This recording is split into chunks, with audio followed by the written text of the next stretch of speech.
So do you hire people in different countries to manage your workload in India? If yes, then this video is for you. So there are 4 things which you need to be aware of when getting into such kind of transactions. First is banking.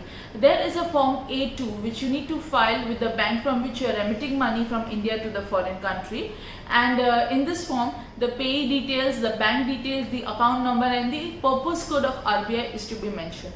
Point number 2. Now point number 2 is being aware of whether there is a DTAA, that is double taxation avoidance agreement between India and the other country. If there is, then you need to check out the nature of the transaction, the nature of services which you are availing and the tax rate mentioned in it. Third thing is TDS. TDS under section 195. Whenever you are remitting money from India to a foreign to an individual or a company in any foreign country, section 195 will be applicable. You need to deduct TDS under this section and only then you can remit money to that country. Now TDS under section 195 needs to be checked out with the DTAA. If the DTAA states that the rate is 10% and the section 195 states that the rate is 20%, then you need to deduct 10%, whichever is lower.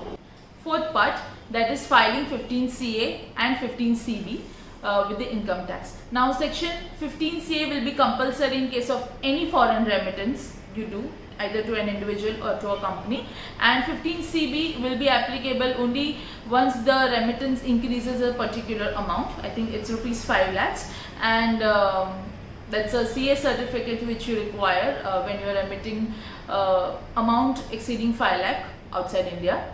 So whenever you are getting into such transactions, these are the important basic points which you need to take care of, and your transaction will be smooth. There may be many other doubts regarding this which you can get into touch with your financial consultant and get sorted out.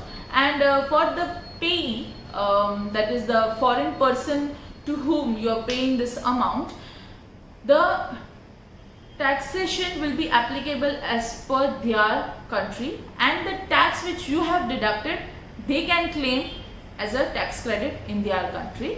So well, that's it.